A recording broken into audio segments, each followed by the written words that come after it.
हरे Krishna, Radhe Radhe ji. Shri Radhe channel में आप सभी भक्तों का बहुत बहुत स्वागत है फ्रेंड्स। आज की वीडियो में हम बात करने वाले हैं 2025 में पड़ने वाली शरद पूर्णिमा के बारे में। पूर्णिमा तिथि एक ऐसी तिथि है जो हमारी समस्त मनोकामनाओं को पूर्ण करती है और जिसमें से शरद पूर्णिमा तो सबसे बड़ी पूर्णिमा मानी जाती है। शरद पूर्णिमा के दिन किए गए उपाय और नियम या व्रत पूरे वर्ष भर हमें, और जो भी भक्त पूर्णिमा के व्रत शुरू करना चाहते हैं वो शरद पूर्णिमा से शुरू कर सकते हैं। तो फ्रेंड्स, जिस तरीके से हम एकादशी का व्रत करते हैं उसमें उदय तिथि की मान्यता होती है, लेकिन जो भी भक्त पूर्णिमा का व्रत करते हैं उसमें चंद्रोदय का महत्व होता है। तो 2025 में 6 अक्टूबर के दिन शरद पूर्णिमा का व्रत किया जाएगा, पूजा की जाएगी। स्नान दान की पूर्णिमा है वो है 7 तारीख को सुबह में, ठीक है। तो शरद पूर्णिमा को कोजागरी पूर्णिमा के नाम से भी जाना जाता है और कार्तिक का पवित्र पावन महीना शरद पूर्णिमा से शुरू हो जाते हैं। तो शरद पूर्णिमा की रात बहुत ही विशेष रात होती है। इस दिन महारास होता है। कहते हैं साल में एक ही बार श्री वृंदावन बिहारी लाल को बांसुरी, चांदी की बांसुरी धारण कराई जाती है। तो मानता ऐसा है कि हमारे बिहारी जी, हमारे श्री ठाकुर जी बहुत ही कोमल है, बाल स्वरूप हैं, तो उन्हें कहीं हाथ न दुखने लगे बांसुरी से, इसलिए साल में एक ही बार शरद पूर्णिमा के दिन बिहारी जी को बांसुरी धारण कराई जाती है।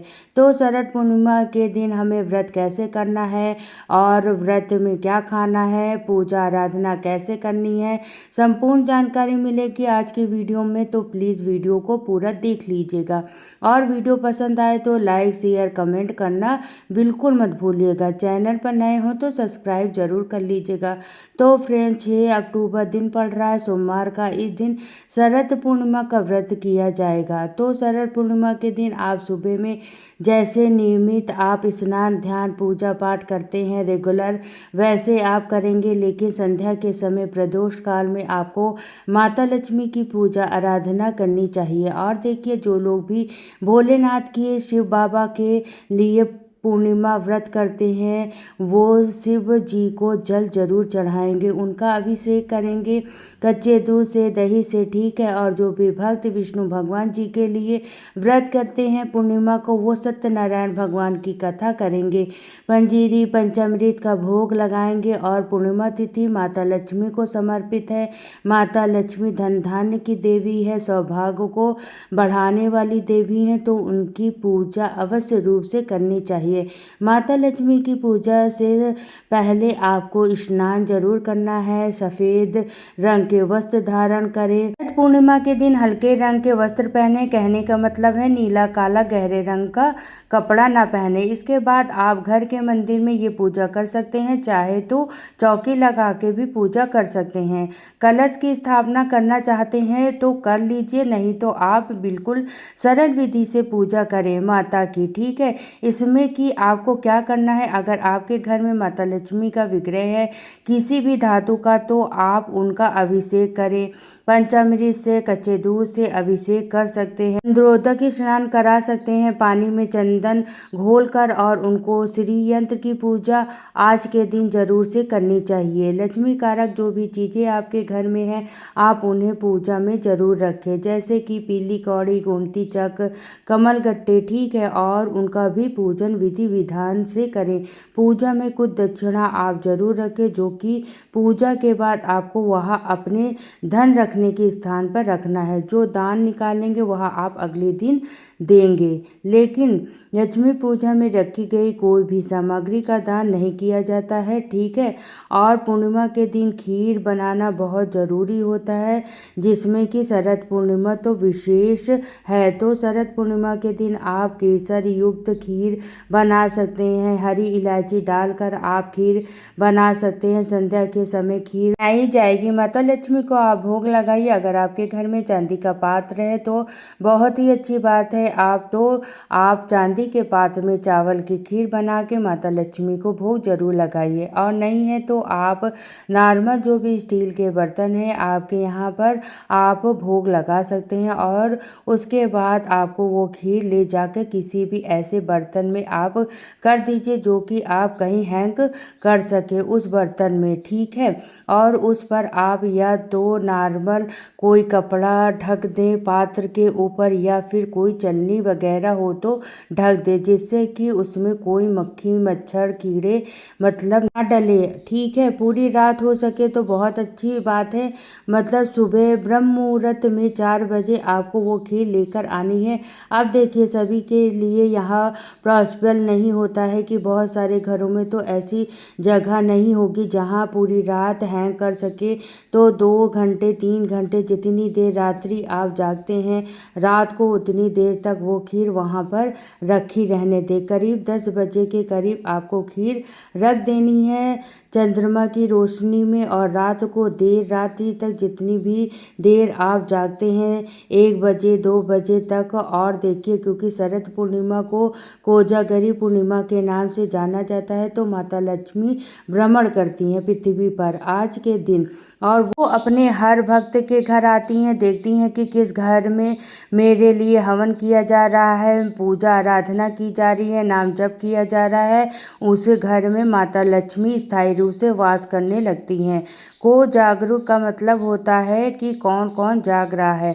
तो आपको शरद पूर्णिमा की रात कोशिश करनी चाहिए कि देर रात तक जागे, माता लक्ष्मी की पूजा आराधना करिए। देखिए माता लक्ष्मी सिर्फ धन की देवी नहीं है, आपका दाम्पत्य जीवन अच्छा होता है। लक्ष्मी नारायण की पूजा करने से आपकी जो भी रोग दोष हैं उनका नाश होता है। तो आपको जो भी मनोकामना है उस मनोकामनाओं को बोलते हुए आप माता लक्ष्मी का पूजन करें। अब जान लेते हैं पूजा की कुछ ऐसी चीज़ें, जैसे कि हम नवरात्र में पूजा करते हैं तो उसमें माता को लौंग चढ़ता है।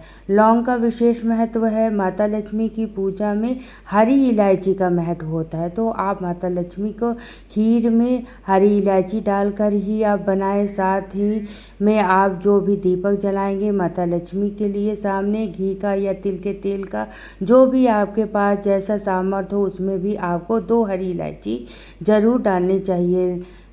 कलावा की बाती लगाइए, धूप दीप माता के सामने प्रज्वलित करिए। फिर माता को आप हल्दी से रोली से चंदन से तिलक करिए। वस्त्र रूपी आप उन्हें चुंदरी या कलावा समर्पित करिए, फूल समर्पित करिए, जिसमें भी विशेष रूप से अगर आपको गुलाब या कमल के फूल अगर आप समर्पित करते हैं माता लक्ष्मी को, तो इससे माता लक्ष्मी की असीम कृपा प्राप्त होती है। क्योंकि माता लक्ष्मी को कमल का फूल और गुलाब का फूल बेहद प्रिय है। और श्री यंत्र की विशेष आप पूजा करिएगा। माता लक्ष्मी के मंत्रों का आप जाप आपको आज के दिन ज़्यादा से ज़्यादा करना है। हवन आप जरूर करिए, श्री सूक्त का पाठ करिए, कनकधारा का सूक्त का पाठ करिए। और अगर आप पढ़ नहीं सकते हैं तो आप मोबाइल पर चला कर रख सकते हैं, ठीक है। और आपको शरद पूर्णिमा के दिन तुलसी पूजा जरूर करनी है। और अपने दहलीज पे यानी मुख्य द्वार को साफ सुथरा तरीके से आप सजा के रखें। बंदरबाल लगाकर आप रख सकते हैं। दहलीज पर आप कोई भी शुभ चिन्ह बनाएं, जैसे स्वास्तिक हो गया, ओम हो गया, ठीक है। और संध्या के समय एक चौमुखी दिया आप लगा सकते हैं अपने घर के मुख्य द्वार पर। उसमें भी आप कोशिश करें कि हरी इलायची जरूर डाल लें। ये छोटे छोटे उपाय देखने में बहुत ही छोटे लगते हैं, लेकिन जब आप करेंगे ना तो इसका परिणाम देखिएगा कि बहुत अच्छा होता है। इसके अलावा देखिए माता को पान के पत्ते में भोग दीजिए। पान के पत्ते ले लीजिए, उसमें आप धो लीजिए, साफ कर लीजिए, कटा फटा पान का पत्ता नहीं होना चाहिए, ठीक है। और वो चिकनी साइड होती है ना पान के पत्ते की, उसी के ऊपर आप 1 हरी इलायची, 1 लौंग, बतासा, सुपारी आप रख लीजिए। अगर कुछ ना मिले तो आप मिश्री भी रख सकते हैं, ठीक है। इसी तरीके से आप माता लक्ष्मी को भोग अर्पित करें। और एक और पान का पत्ता आपको लेना है आज के दिन, उस पर आप श्रीम लिख सकते हैं और उसको आप बिंदी लगा दीजिए और गुलाब की पंखुड़ी रखें, उसके ऊपर हरी इलायची रख के माता के सामने समर्पित करें।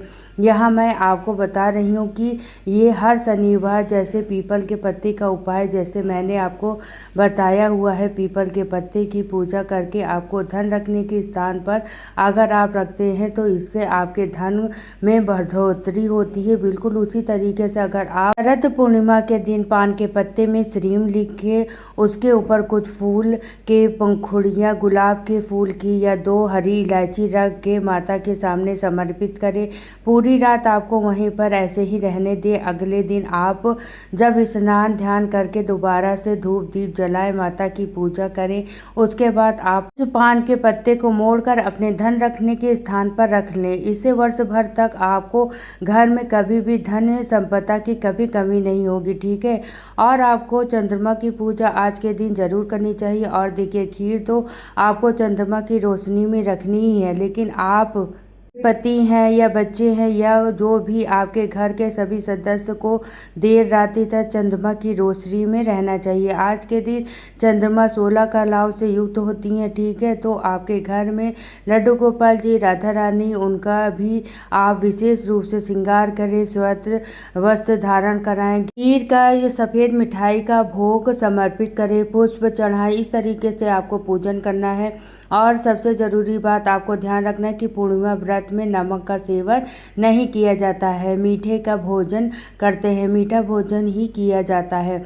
आप चाहें तो खीर का भोग आप माता को लगा लें, वह आप ग्रहण कर सकते हैं। आप चाहें जैसे दही पूड़ी हो गई या फिर हलवा पूड़ी हो गया, इस तरीके से आप एक समय संध्या पूजा के बाद भोजन ग्रहण कर सकते हैं, ठीक है। फिर कोई सा भी आप नमक आपको नहीं खाना है पूर्णिमा व्रत में, इस बात का ध्यान रखिएगा। तो आई होप आपको आज का वीडियो में दी गई जानकारी को पसंद आई होगी। फिर भी अगर आपको कोई सवाल रह गया हो तो आप कमेंट बॉक्स में हमसे पूछ सकते हैं। तो वीडियो का करती हूँ यहीं पे एंड, फिर मिलती हूँ नेक्स्ट वीडियो में। तो सभी को राधे राधे, जय श्री कृष्ण, हर हर महादेव।